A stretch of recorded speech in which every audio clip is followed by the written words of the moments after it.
So we talked about making eyelids before. Let's look at attaching them to the head. So here I've already done it. I've got my velcro sewn to a piece of fleece. Use a zigzag stitch and a little bit of a straight stitch a few times just to make sure that's super secure. And here I'm going to show you, I'm setting this one in place. Kind of get an idea of how it's going to sit. And then here we're going to start at the outer edge. I just used some hot glue. Now when you're doing this, make sure that your fleece is facing the head and that the soft part of your velcro is facing out. I always like to make sure that things are really secure when I'm first starting out. Kind of sets the motion for the rest of it.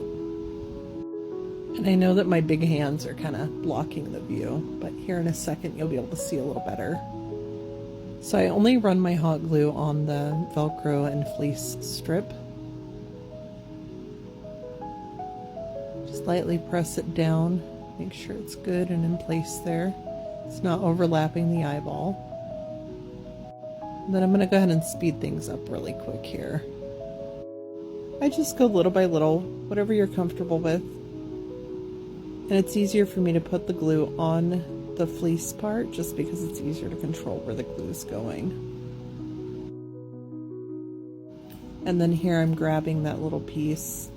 I get pretty close to my fingers. I've been doing this forever. So if you're more comfortable, use a pair of tweezers or a set of hemostats to grab hold of that fabric.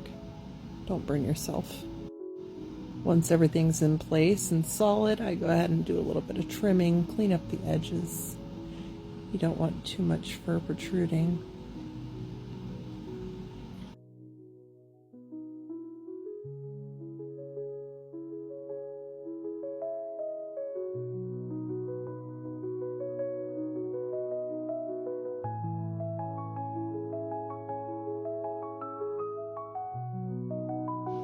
And just like that, this guy's ready for an eyelid.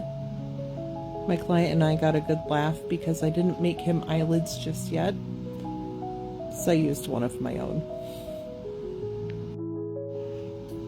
You're going to see the different styles of eyelids that I have here, and if you're curious on how I made these, I have another video showing how to make them. This one's my favorite though.